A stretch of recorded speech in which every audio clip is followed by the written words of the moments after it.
Dear students, हम आज की क्लास में एक महत्वपूर्ण टॉपिक आपकी केमिस्ट्री के बुक का चैप्टर है, 5th चैप्टर पृष्ठीय रसायन या सरफेस केमिस्ट्री। तो ये शुरू करने जा रहे हैं। आपकी बुक का 5th चैप्टर है ये। एग्जाम में जो इसका वेटेज है, बोर्ड में ये चैप्टर आपके 4 नंबर का आता है, 4 नंबर का। इसमें से 4 नंबर के क्वेश्चन आते हैं। चैप्टर इजी है, ज्यादा हार्ड नहीं है। तो आप इस चैप्टर को अच्छे से पढ़ें तो इसमें नंबर कटने के सबसे कम चांस हैं। पूरा चैप्टर थ्योरेटिकल है, समझना है, याद करना है उसको, और एग्जाम में इसमें से सीधे सीधे क्वेश्चन आते हैं, ज़्यादा दिक्कत नहीं है। तो आप ये चैप्टर अच्छे से पढ़ें। इसका आज इंट्रोडक्शन शुरू कर रहा हूं मैं। इंट्रो दूंगा। पृष्ठीय रसायन, सरफेस केमिस्ट्री। देखो, नाम से ही पता लग रहा है, पृष्ठ पर होने वाली घटनाएं। और रसायन विज्ञान की वह शाखा जिसके अंतर्गत पदार्थ के पृष्ठीय गुणों और उसके पृष्ठ पर होने वाली घटनाओं का अध्ययन किया जाता है, उसे ही हम क्या कहते हैं, सरफेस केमिस्ट्री या पृष्ठीय रसायन। तो सबसे पहले इसी की डेफिनेशन, पृष्ठीय रसायन की डेफिनेशन में लिख रहा हूं।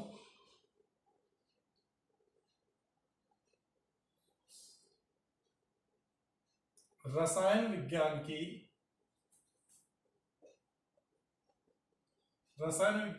वह शाखा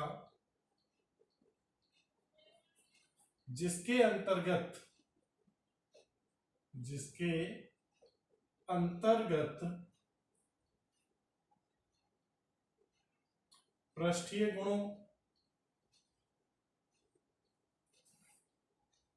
पृष्ठीय गुणों तथा पृष्ठ पर होने वाली घटनाओं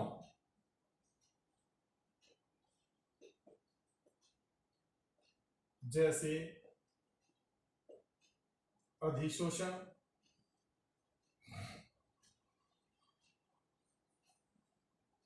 एडजॉर्प्शन, अधिशोषण, कोलाइड विलयन,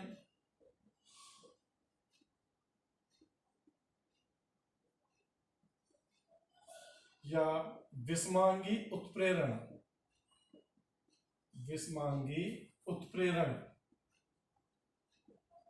का अध्ययन किया जाता है।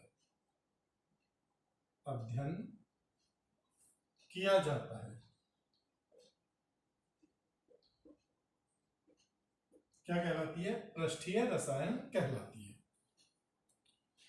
रसायन विज्ञान की वह शाखा जिसके अंतर्गत पृष्ठीय गुणों तथा पृष्ठ पर होने वाली घटनाओं जैसे अधिशोषण, कोलाइड विलयन या विस्मांगी उत्प्रेरण का अध्ययन किया जाता है। एक्चुअली इस चैप्टर में हम इन 3 टॉपिकों को ही ज्यादा कवर करेंगे, ज्यादा इनको वेटेज देंगे। एक तो अधिशोषण है, कोलाइडी है, और विस्मांगी उत्प्रेरण। ये 3 ही टॉपिक है मोस्ट। ये तीनों टॉपिकों के बारे में अपन को पढ़ना है। पहले अधिशोषण को क्लियर करेंगे, उसके बाद उत्प्रेरण को, और उसके बाद कोलाइडी को। इनके बारे में पढ़ना है। ये तीनों ही घटनाएं कहां होती हैं? पृष्ठ पर। तो इसलिए इस चैप्टर का नाम क्या रख दिया? पृष्ठीय रसायन। पृष्ठ पर होने वाली रासायनिक क्रियाओं से रिलेटेड है ये क्वेश्चन। ठीक है भाई? तो पृष्ठीय रसायन क्या है ये पता लग गया। इसके आगे शुरुआत करते हैं हम। सबसे पहले अधिशोषण को देखेंगे। तो अधिशोषण और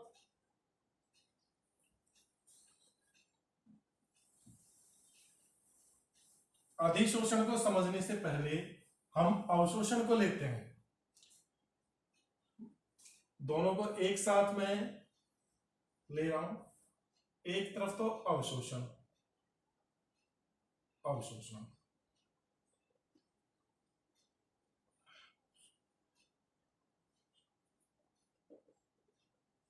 और एक तरफ ले रहा हूं अधिशोषण।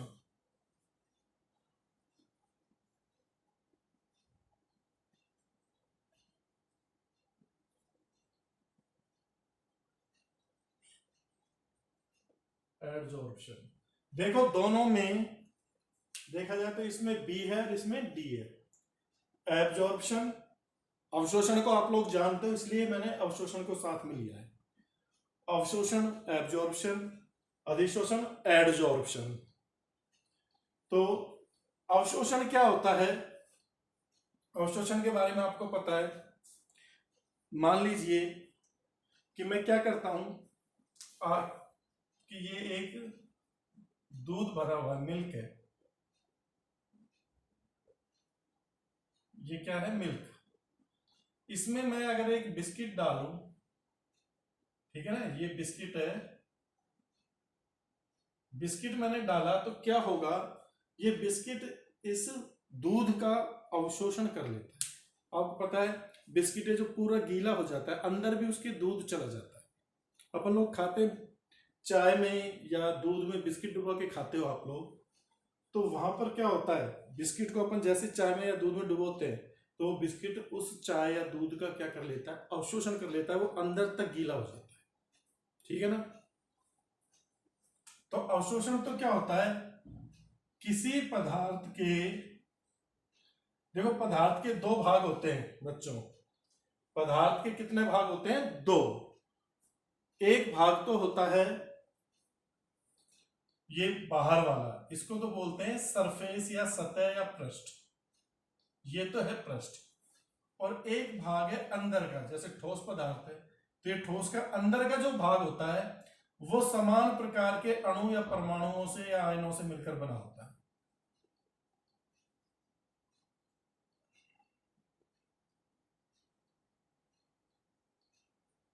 इस भाग को बोलते हैं स्थूल भाग या बल्क। ये तो अंदर वाला भाग है जो स्थूल भाग या बल्क भाग किसको कहते हैं? ठोस का वह भाग, वह आंतरिक भाग जिसका जो समान प्रकार के अणु परमाणु या आयनों से मिलकर बना होता है, उसे अपन बोलते हैं स्थूल भाग। और जहां पर दो अवस्थाएं मिलती हैं, ये ठोस की अवस्था, बाहर कोई गैस हो, तो ये जो सतह है, पृष्ठ है, इसको बोलते हैं अपन पृष्ठ या अंतरापृष्ठ। ये आपकी ये सतह है जो क्या कहलाती है? पृष्ठ या अंतरापृष्ठ, जहां पे विस्मांगी माध्यम बन जाता है। ये ठोस सतह, बाहर गैस है। तो अवशोषण क्या होता है? किसी ठोस के द्वारा किसी द्रव या गैस का अपने स्थूल भाग में इकट्ठा करना या सांद्रित करना, वो कहलाता है अवशोषण। अवशोषण में क्या होगा? इनके बीच में, स्थूल भाग के बीच में आपके देखो समान रूप से वितरित हो जाएंगे दूध के या आपके चाय के या किसी गैस के कण है तो गैस के, तो बीच में, तो अंदर वाले स्थूल भाग में किसी पदार्थ का इकट्ठा होना, सांद्रित होना, वो कहलाता है अवशोषण। वो क्या कहलाता है? अवशोषण।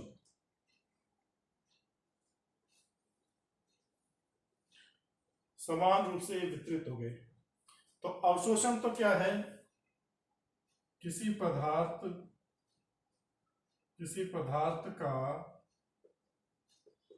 ठोस के संपूर्ण स्थूल भाग में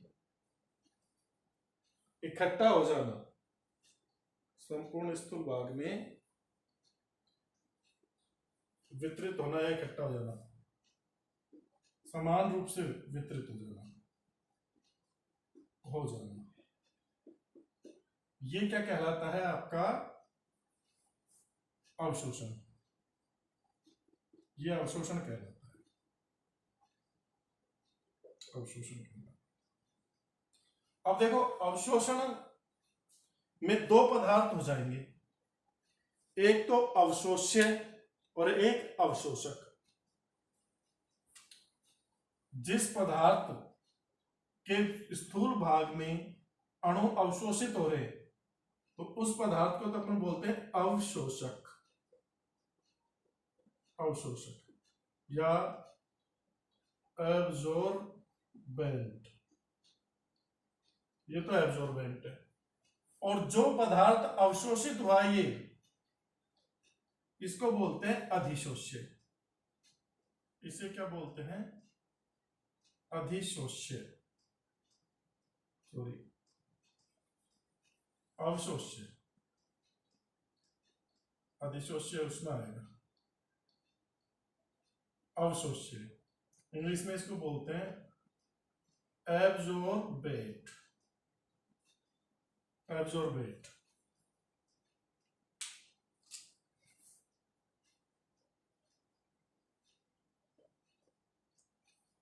आपने देखा भी होगा, अपन चौक लेते हैं, चौक को पानी में डुबोए रखो, चौक है, चौक को पानी में आपने डुबोया तो कुछ देर तक डुबोए रखो, उसके बाद जब अपन चौक को तोड़ते हैं तो हम देखते हैं कि चौक के अंदर तक पानी चला जाता है। तो वो क्रिया क्या है? अवशोषण।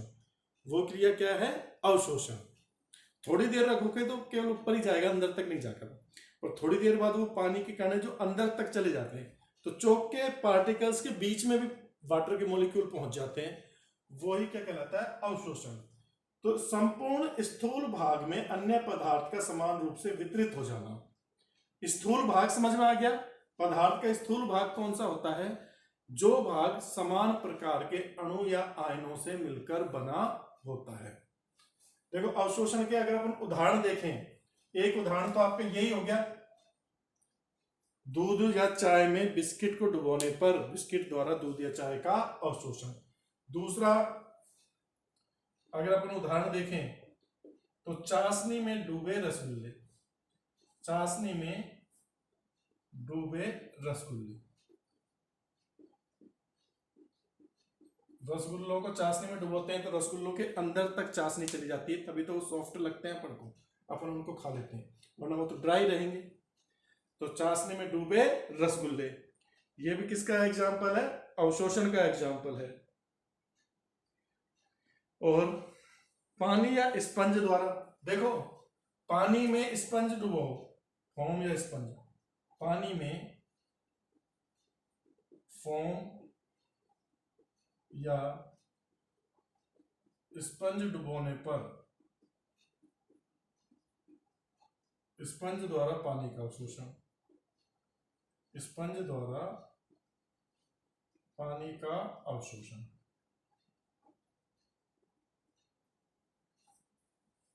ठीक है भाई, तो ये आपका क्या हो गया? अवशोषण। अवशोषण को दोबारा से क्लियर कर देता हूं। अवशोषण क्या होता है? किसी पदार्थ का ठोस के संपूर्ण स्थूल भाग में समान रूप से वितरित हो जाना, वो कहलाता है अवशोषण। अब जिस पदार्थ का अवशोषण हुआ है, चाहे वो द्रव है, चाहे वो कोई गैस है या ठोस है, जो भी, जिसका भी अवशोषण होता है वो पदार्थ तो कहलाता है अवशोष्य या एब्जॉर्बेट।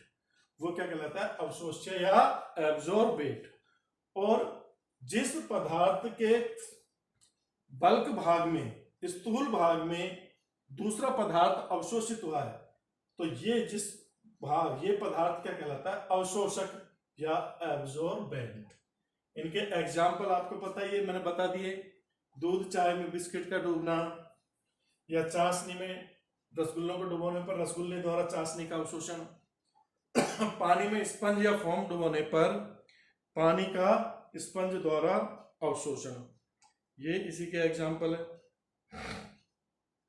देखो अवशोषण की जो प्रक्रिया होती है, अवशोषण की प्रक्रिया के में ये बात याद रखना, ना तो ऊर्जा का अवशोषण होता है, ना ही ऊर्जा का उत्सर्जन होता है। मतलब एंथैल्पी में कोई परिवर्तन नहीं होता। अवशोषण में ना तो ऊर्जा का अवशोषण और ना ही ऊर्जा का उत्सर्जन होता है, कुछ भी नहीं होता इसमें। ये अवशोषण आ गया समझ में आपके? अवशोषण आप लोग पहले भी छोटी क्लासों में पढ़ चुके हैं, देख चुके हैं अवशोषण को। अब आती है अधिशोषण, जो कि एक पृष्ठ पर होने वाली घटना है, पृष्ठीय परिघटना है। अधिशोषण या एडजॉर्प्शन। अधिशोषण क्या है? किसी पदार्थ के पृष्ठ पर दूसरे पदार्थ के अणुओं का सांद्रित होना या एकत्रित होना। ठीक है ना? किसी ठोस की सतह पर किसी द्रव या गैस के अणुओं का एकत्रित होना या सांद्रित होना, वो कहलाता है अधिशोषण। अधिशोषण क्या है? जैसे ये कोई ठोस पदार्थ है, तो ठोस पदार्थ के पृष्ठ पर दूसरे पदार्थ के अणु आ गए, ये भी ओनली पृष्ठ पर आए,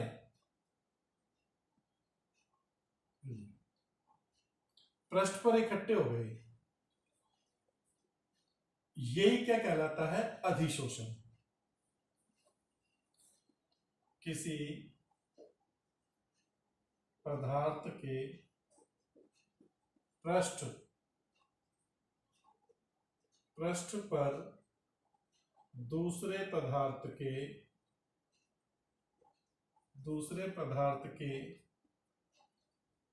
अणुओं का एकत्रित होना या सांद्रित होना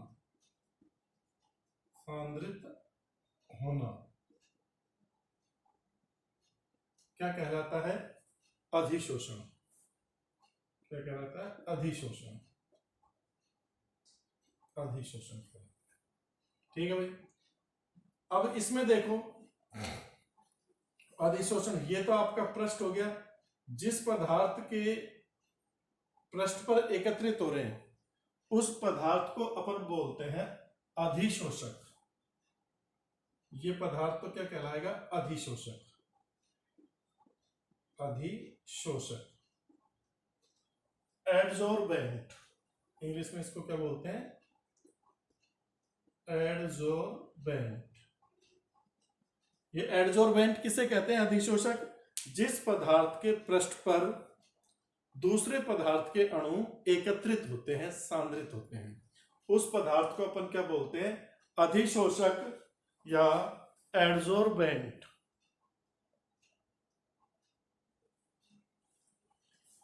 इसके बाद देखिए, अब जो पदार्थ किसी दूसरे पदार्थ की सतह पर अधिशोषित हुआ है, जिस पदार्थ का अधिशोषण हुआ है, भाई गैस के अणु जैसे इकट्ठे हो गए, तो ये गैस के अणुओं को अपन क्या बोलेंगे? अधिशोष्य। इसे क्या बोलेंगे? अधिशोष्य। एडजॉर्बेट। एडजॉर्बेट ये अधिशोष्य। ये इसका स्थूल भाग हो गया। ठीक है ना? स्थूल भाग में नहीं जा रहे, कहां इकट्ठे हो रहे हैं? पृष्ठ पर। जैसे सिलिका जेल होती है ना, सिलिका के द्वारा नमी का अवशोषण होता है।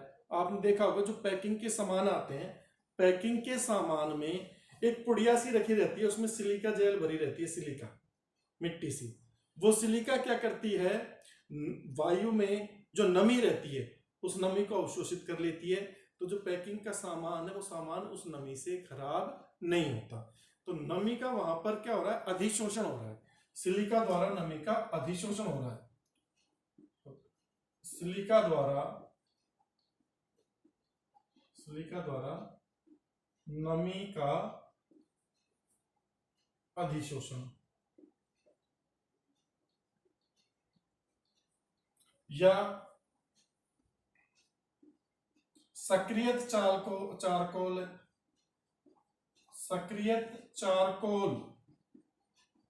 जानता हो चारकोल होता है, सक्रियत चारकोल द्वारा रंजकों का अधिशोषण, रंजक का अधिशोषण, या पैलेडियम प्लेटिनम धातु की सतह पर गैसों जैसे हाइड्रोजन गैस का अधिशोषण, हाइड्रोजन गैस का अधिशोषण। ये आपका क्या है, अधिशोषण के एग्जाम्पल। अधिशोषण क्या है, किसी ठोस पदार्थ के पृष्ठ पर दूसरे पदार्थ जैसे गैस या द्रव के अणुओं का एकत्रित होना या सांद्रित होना, वो कहलाता है अधिशोषण। अपनी सतह पर ये धारण कर लेता है अपने पृष्ठ पर, ये इसका पृष्ठ हो गया, देखो अधिशोषक का ये पृष्ठ, पृष्ठ पर दूसरे पदार्थ के अणुओं को क्या कर लिया, इसने धारण कर लिया। तो देखो अंतर दिख रहा है आपको। अवशोषण में तो क्या हुआ है, स्थूल भाग के मध्य में अणु समान रूप से वितरित हो गए, उन पार्टिकल्स के बीच में आ गए। अधिशोषण में क्या हुआ है, स्थूल भाग में नहीं गए, केवल किस पे आए हैं, पृष्ठ पर आए। जैसे चौक को मैं पानी में डुबोया और निकाल दूं, तो पानी है, चौक को पानी में डुबोया और निकाल दिया सतह से, तो पानी केवल ऊपर ऊपर पृष्ठ पर ही रह जाएगा, तो वो एक तरह से अधिशोषण हो गया। वो एक तरह से क्या हो गया आपका, अधिशोषण। अब अधिशोषक और अधिशोष्य पता लग गया। जिस पदार्थ के पृष्ठ पर दूसरे पदार्थ के अणु सांद्रित होते हैं उस पदार्थ को अपन क्या कहते हैं, अधिशोषक।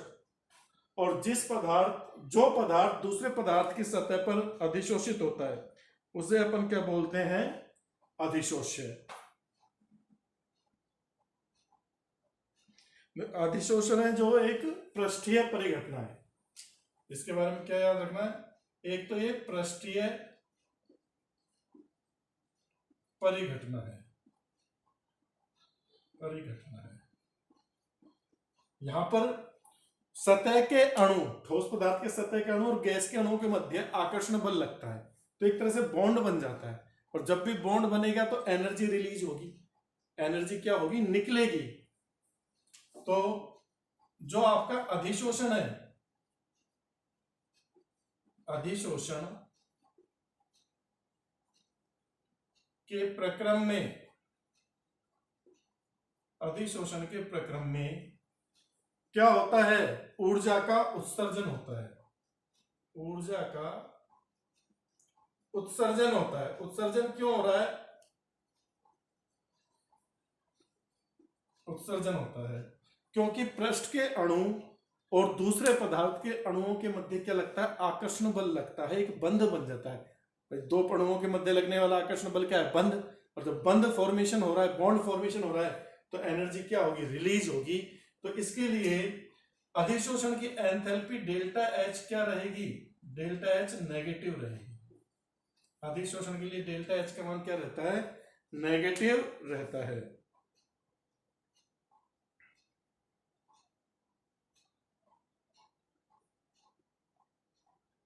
इसके बाद आगे आता है आपका शोषण। शोषण देखो, ये अधिशोषण हो गया, अवशोषण हो गया। एक बार इसका स्क्रीनशॉट ले लीजिए, फिर अगला टॉपिक देखेंगे अपन शोषण, सॉर्प्शन।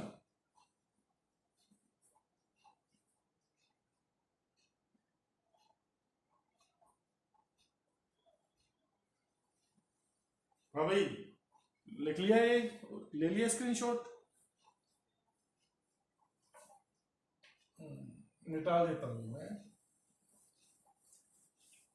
अवशोषण तुम्हारे बुक में नहीं है, पर अवशोषण और अधिशोषण में अंतर पता होना चाहिए, ठीक है ना। 2-3 अंतर याद रखना, कई बार क्वेश्चन पूछ लेता है। इसे भी मिटा ले।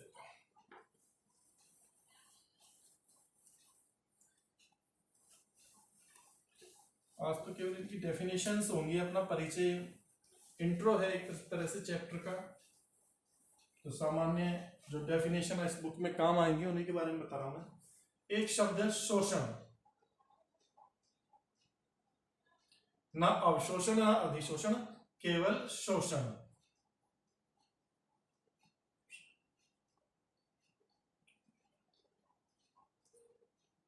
सॉर्प्शन, शोषण क्या है,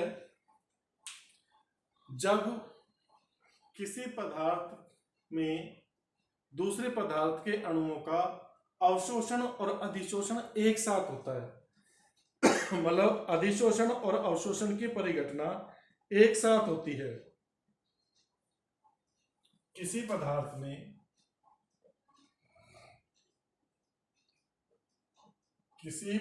में अवशोषण अवशोषण व अधिशोषण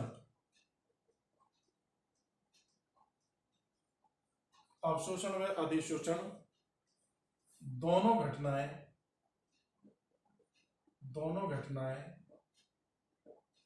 एक साथ हों तो उसे क्या कहेंगे? सोर्प्शन या शोषण कहते हैं। देखो जैसे ये कोई ठोस है, गैस के अणु आए, गैस के अणु इसके बल्क भाग में भी आ गए,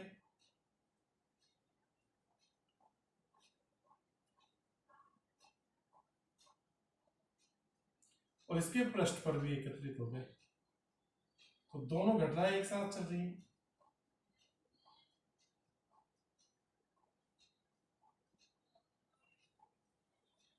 ये अंदर तो क्या है? अवशोषण, और बाहर क्या है? अधिशोषण।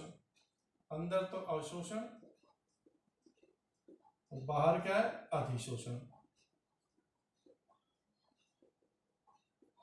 ठीक है भाई, दोनों घटनाएं एक साथ हो रही हैं, अधिशोषण प्लस अवशोषण। देखो इसमें ये याद रखना कि प्रारंभ में अधिशोषण तेजी से होता है। प्रारंभ में अधिशोषण तेजी से होता है, वह अवशोषण मंद गति से।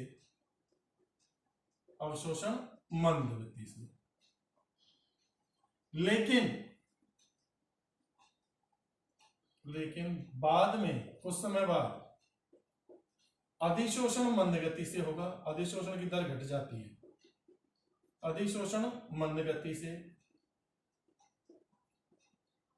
वह अवशोषण क्या होगा? तीव्र।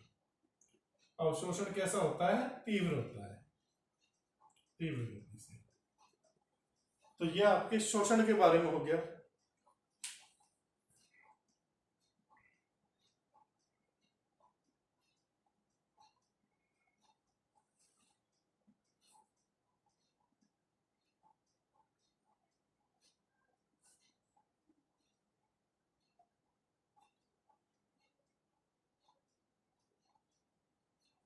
ठीक है भाई, ये हो गया आपका शोषण। एक और चीज होती है विशोषण।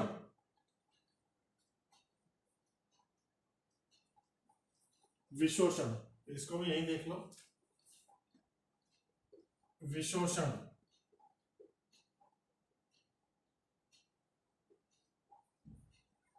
विशोषण क्या होता है?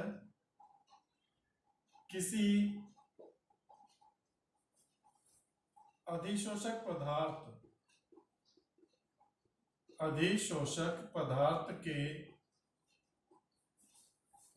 के पृष्ठ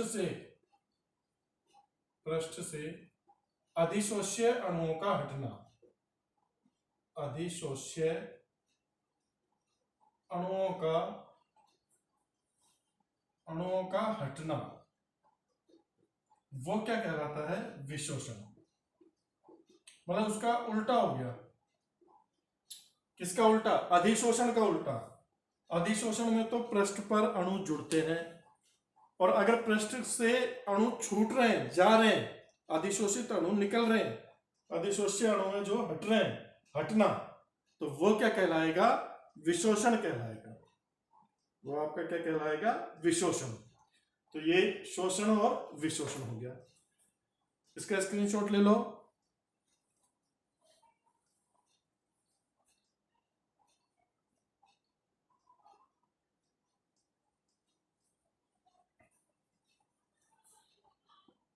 हाँ भाई, अब अपन चलते हैं आगे।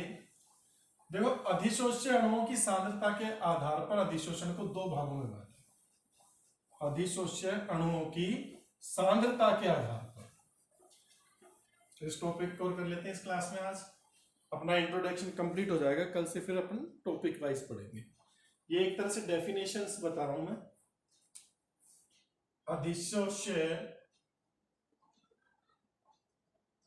अधिशोष्य अणुओं की सांद्रता के आधार पर, सांद्रता के आधार पर अधिशोषण के प्रकार, अधिशोषण के प्रकार। तो देखो, इस आधार पर अधिशोषण दो प्रकार का होता है आपका। पहला धनात्मक अधिशोषण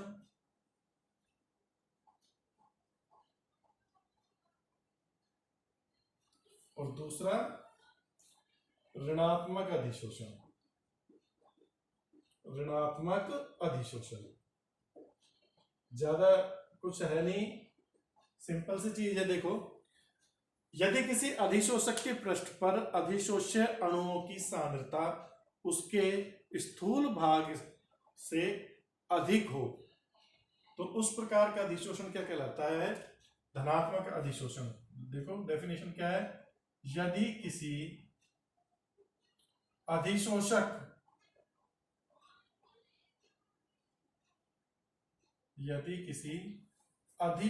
के पृष्ठ पर अधिशोष्य अणुओं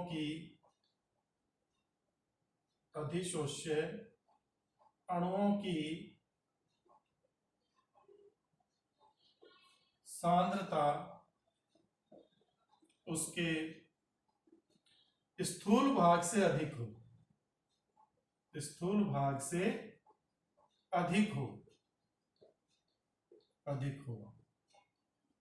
तो उसे क्या कहते हैं?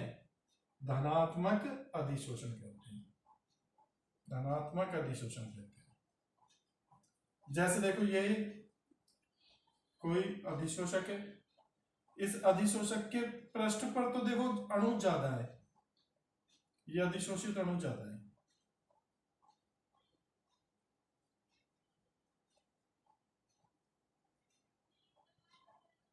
ये पृष्ठ पर है, और जो स्थूल भाग है बल्क भाग में दूर दूर है। तो देखो, यहां कम है और यहां ज्यादा है, तो ये क्या है? धनात्मक अधिशोषण। धनात्मक अधिशोषण जब अधिशोष्य अणुओं की संख्या, मतलब अवशोषण की दर कम है और अधिशोषण की दर अधिक है, यूं भी कह सकते हो भाई। यहाँ पे अवशोषण तो कम हुआ है इन अणुओं का, और अधिशोषण अधिक हुआ है, तो अधिशोषण की सांद्रता अधिक होगी ना, तो वही क्या है? धनात्मक अधिशोषण। ऋणात्मक अधिशोषण क्या है? इसका उल्टा। उल्टा कैसे? कि अंदर बल्क भाग में तो ये ज्यादा है अधिशोषण, भाई सांद्रता इनकी बल्क भाग में क्या है? ज्यादा, और पृष्ठ पर क्या है? कम।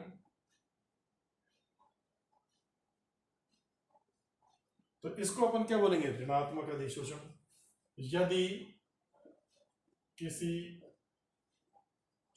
अधिशोषक के पृष्ठ पर, अधिशोषक के पृष्ठ पर अधिशोष्य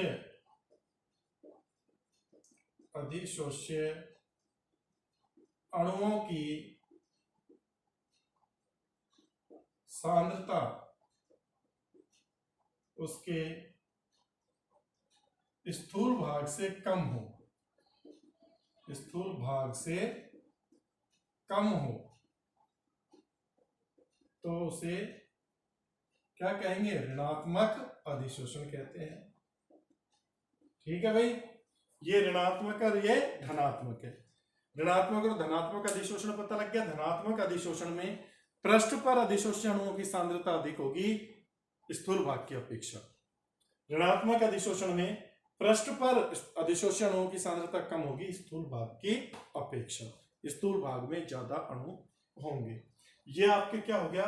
अधिशोष्य के अणुओं की सांद्रता के आधार पर अधिशोषण का प्रकार। चैप्टर देखो बिल्कुल इजी है, फर्स्ट क्लास चलेगा एकदम। केवल समझना है, याद करना है, चीजों को समझना, याद करना है, डेली हमारी लाइफ से रिलेटेड है। ऐसा कोई जटिल वो नहीं है। न्यूमेरिकल इस चैप्टर में है नहीं, ज्यादा के न्यूमेरिकल है ही नहीं, न्यूमेरिकल पोर्शन नहीं है इसमें, थ्योरेटिकल है पूरा चैप्टर। आगे देखो,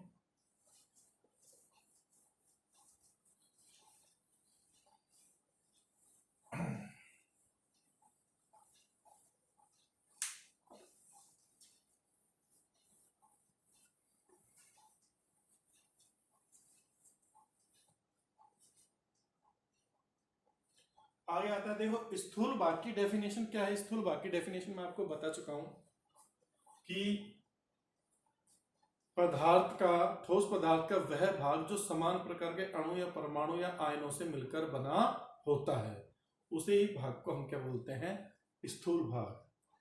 एक होती है मुक्त संयोजकता या सक्रिय केंद्र। सक्रिय केंद्र क्या होते हैं, सक्रिय केंद्र, एक्टिव सेंटर।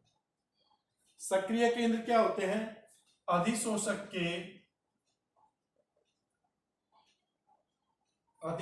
के पृष्ठ पर वे भाग जहां मुक्त संयोजकताएं अधिक हो, मुक्त संयोजकता पाई जाती है, क्या कहलाता है, सक्रिय केंद्र। सक्रिय केंद्र,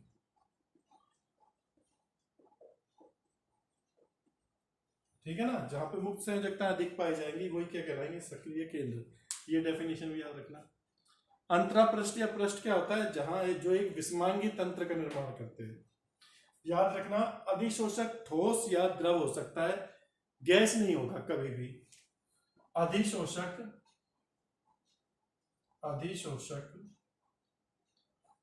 ठोस या द्रव होता है। अधिशोषक ठोस द्रव गैस तीनों में से कोई सा भी हो सकता है, लेकिन अधिशोषक ठोस द्रव रहेगा। गैस कभी भी अधिशोषक का कार्य नहीं करेगी। सक्रिय केंद्र हो गया, अधिशोषक हो गया। सारा जो इंट्रोडक्शन में डेफिनेशंस है वो मैं आज बता रहा हूं। कल से इसका अपना आगे के जो पार्ट है टॉपिक वाइज वो अपन स्टार्ट करेंगे। कल से अधिशोषण का थर्मोडायनेमिक स्टडी है, जो ऊष्मा गति की अध्ययन करेंगे। फिर अधिशोषण के प्रकार पढ़ेंगे, अधिशोषक और अधिशोषक के मध्य बंध के आधार पर। आगे अधिशोषण को प्रभावित करने वाले कारक पढ़ेंगे। काफी चीजें हैं अधिशोषण में। उससे पहले जो मैंने पिछला चैप्टर पढ़ाया था केमिस्ट्री का सॉल्यूशन, उस चैप्टर में अगर आपको कोई प्रॉब्लम है, किसी क्वेश्चन में प्रॉब्लम है या किसी टॉपिक में प्रॉब्लम है, तो आप लोग कमेंट में लिख दीजिए मुझे। कमेंट में आप बता सकते हैं, मैं उस क्वेश्चन को आपको समझा दूंगा। तो आप कमेंट बॉक्स में जरूर लिखें कि आपको किस क्वेश्चन में क्या प्रॉब्लम आ रही है। ओके डियर स्टूडेंट्स, आज के लिए इतना काफी है। आज हमारा इंट्रोडक्शन कंप्लीट हो गया। अगली वीडियो में अपन अगला टॉपिक पढ़ेंगे।